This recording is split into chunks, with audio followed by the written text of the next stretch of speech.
दोस्तों welcome back to my YouTube channel Surguja English. आज का ग्रामर लेसन छत्तीसगढ़ में लागू कक्षा 9वीं के लेसन द रेस के ऊपर बनाया गया है।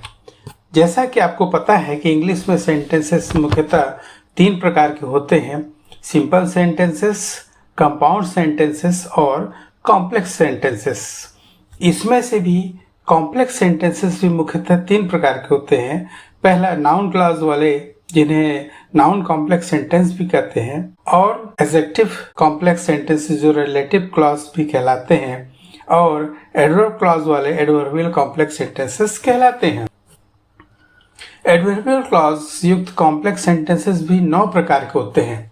Adverbial clause of time, adverbial clause of place, adverbial clause of cause और reason, adverbial clause of purpose, adverbial clause of result or consequences, adverbial clause of condition, adverbial clause of concession or contrast, adverbial clause of manner और adverbial clause of comparison। इसमें से adverbial clause of condition आज का हमारा learning या teaching topic है। इस adverbial clause of condition को conditional clause भी कहते हैं।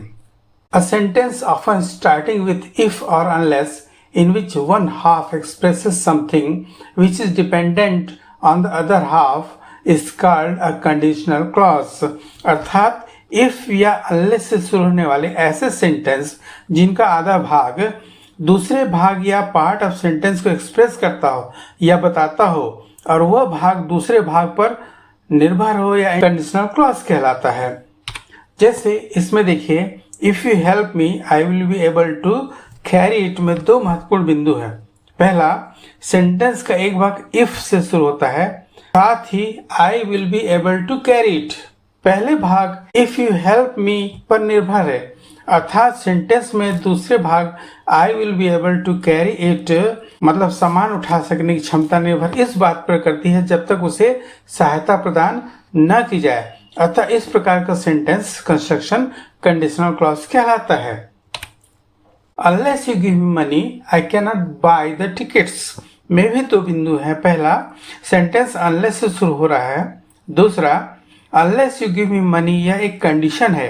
इस कंडीशन को पूर्ण होने पर ही इस सेंटेंस का दूसरा भाग I cannot buy the tickets पूर्ण हो पाएगा।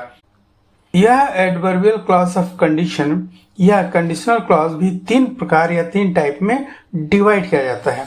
पहला, ओपन या रियल कंडीशन, ऐसा कंडीशन जो वर्तमान या भविष्य में पूर्ण होना संभव हो सकता है। दूसरा, हाइपोथेटिकल या अनरियल कंडीशन, ऐसा कंडीशन जो प्रेजेंट या फ्यूचर में होना संभव न हो या इमेजिनरी हो या काल्पनिक हो, जो घटित होना संभव ही न हो।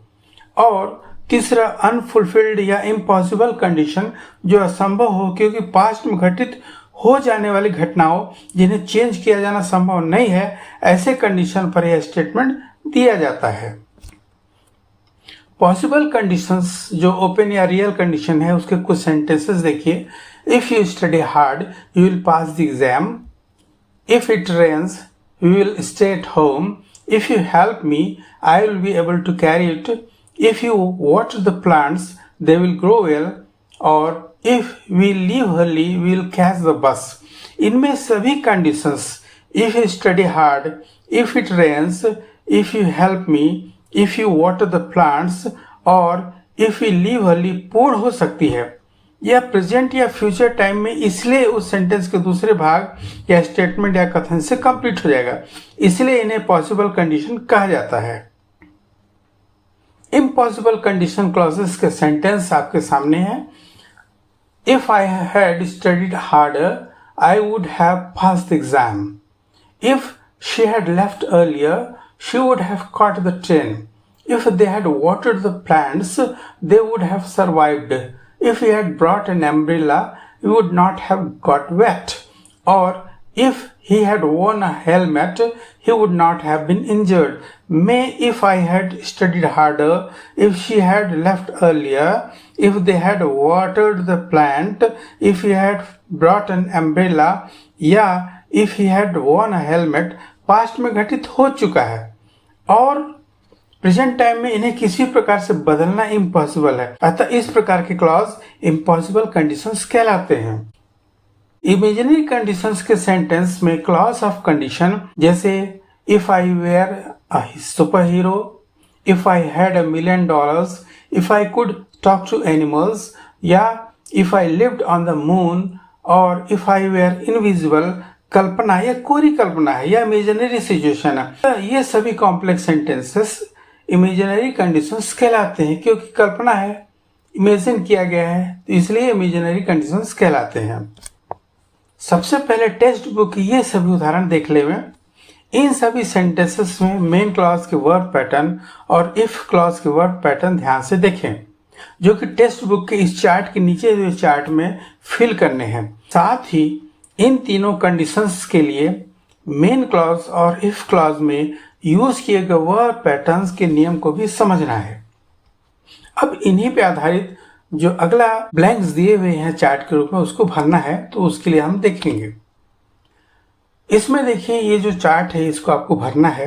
तो इस चार्ट में भरने के लिए सबसे पहले जो फर्स्ट है पॉसिबल कंडीशन, उसका first sentence I can train you if you want में मेन जो पार्ट है कैन ट्रेन, उसमें कंडीशन में जो वर्ब है इफ यू वांट में वांट है। सेकंड में देखिए मेन में विल ट्रेन है और इफ में विन है। थर्ड में विल नॉट गो है और इफ कंडीशन में रेन्स है। उसी प्रकार फोर्थ में देखिए मेन क्लॉज में कैन आस्क है और इफ क्लॉज में वांट है। फिफ्थ सेंटेंस में देखिए if you work hard we may pass में मेन क्लॉज में मे पास है और इफ क्लॉज में वर्क है। और सिक्स सेंटेंस में देखिए विल फ्लाई है मेन क्लॉज में और इफ में आर है। सेकंड में देखें इम्पॉसिबल कंडीशन में फर्स्ट में दिया हुआ है सेंटेंस, पहले देखिए I could have trained you if you had wanted, तो main clause could have trained ये आपका वर्ब है और इफ क्लॉज में हैड वांटेड। उसी प्रकार दूसरे में है मेन क्लॉज में वुड हैव ट्रेंड और इफ क्लॉज में हैड वॉन। थर्ड सेंटेंस में देखिए मेन क्लॉज में है वुड नॉट हैव गॉन और इफ क्लॉज में है हैड रेन्ड। फोर्थ सेंटेंस में देखिए if you had wanted help I could have asked my mother to help you, इसमें मेन क्लॉज में है कुड हैव आस्क्ड और इफ क्लॉज में है हैड वांटेड। फिफ्थ सेंटेंस में भी देखिए if we had worked hard we might have passed में मेन क्लॉज जो है वी माइट हैव पास्ड, इसमें है माइट हैव पास्ड और इफ क्लॉज में है हैड वर्कड। लास्ट सेंटेंस देखिए if you had been a bird you would have phloem, इसमें मेन सेंटेंस जो है आपका या मेन क्लॉज है यू वुड हैव फ्लोन, इसका जो वर्ब है वुड हैव फ्लोन और इफ क्लॉज में है हैड बीन। अब इसी प्रकार तीसरा कंडीशन जो इमेजिनरी कंडीशन है उसमें देखेंगे। पहला I could train you if you wanted, इसमें मेन क्लॉज में कुड ट्रेन है और इफ क्लॉज में वांटेड है जो आपकी ऑलरेडी आपके टेक्स्ट बुक में दिया हुआ है। सेकंड सेंटेंस से अपन देखेंगे, सेकंड सेंटेंस है if you won the race I would train you, इसमें देखिए मेन क्लॉज में है वुड ट्रेन, ये आपको वर्ब है और इफ क्लॉज में है वॉन। थर्ड सेंटेंस में देखिए if it rained we would not go out, main clause में है वुड नॉट गो और इफ क्लॉज में है rained. Fourth sentence if you wanted help I could ask my mother to help you, इसमें main clause में है could ask और if clause में है वांटेड। इसी प्रकार फिफ्थ में देखिए फिफ्थ में है माइट पास और इफ वाले फिफ्थ के इफ वाले क्लॉज में है वर्कड। और six if you are a bird you would fly, इसमें देखिए मेन क्लॉज में है वुड फ्लाई और इफ क्लॉज में है वेयर। इनके अध्ययन से पता चलता है या यह निष्कर्ष निकलता है कि पॉसिबल कंडीशन के सेंटेंसेस में मेन क्लॉज मॉडल ऑक्सिलरी के present form plus base form of verb या फ्यूचर टेंस के प्रयोग से और इफ क्लॉज में सिंपल प्रेजेंट टेंस का उपयोग किया जाता है, जो कि सेंटेंस में अभी आपने देखा है। उसी प्रकार इम्पॉसिबल कंडीशन में मेन क्लॉज में परफेक्ट कंडीशनल फॉर्म अर्थात मॉडल ऑक्सिलरी के पास्ट फॉर्म प्लस हैव और वर्ब के थर्ड फॉर्म के प्रयोग और इफ क्लॉज में पास्ट परफेक्ट टेंस का उपयोग किया जाता है। जनरल कंडीशन में मेन क्लॉज में प्रेजेंट कंडीशनल अर्थात मॉडल का पास्ट फॉर्म और वर्ब का फर्स्ट फॉर्म उपयोग होता है और इफ क्लॉज में वर्ब का सेकंड फॉर्म जो कि पास्ट फॉर्म भी कहलाता है प्रयोग किया जाता है। इसी रूल के आधार पर टेक्स्ट बुक में दिए हुए इस पैसेज के ब्लैंक को भरना है। इसके लिए सबसे पहले पूरे पैसेज को पढ़कर समझ लेना है कि यह पैसेज या उसमें दिए हुए सेंटेंस किस प्रकार के कंडीशनल सेंटेंसेस हैं।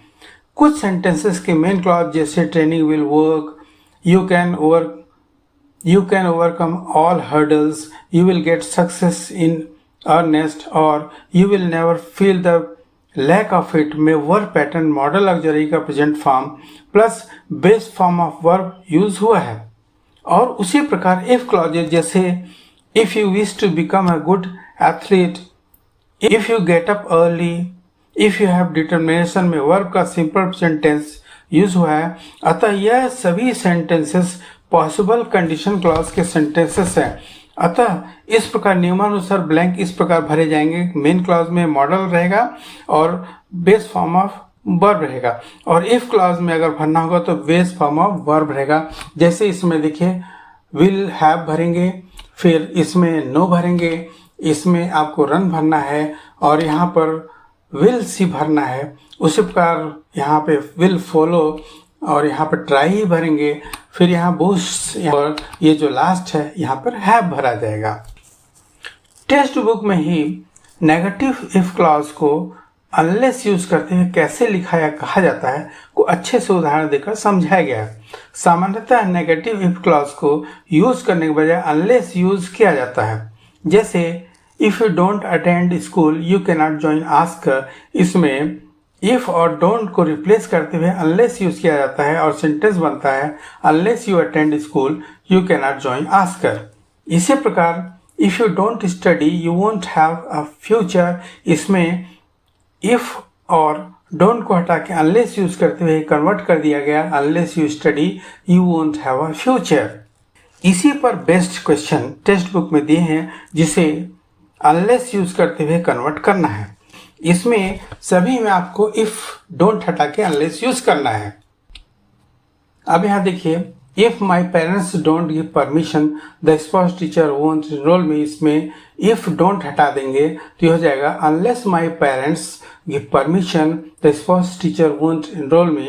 सेकंड है and if I don't go to school, इसमें इफ और डोंट को हटा दें तो अनलेस करेंगे तो ये हो जाएगा and unless I go to school he won't teach me to play football. और लास्ट में moreover my mother says that, if don't को हटाना है तो वहां पे अनलेस कर देंगे तो ये हो जाएगा moreover my mother says that unless I take Radha with me she won't allow me to join in sports team. क्या ग्रामर के नॉलेज के बिना स्पोकन इंग्लिश सीखा जा सकता है? Thank you. Subscribe my YouTube channel Surguja English. Thanks for watching my videos.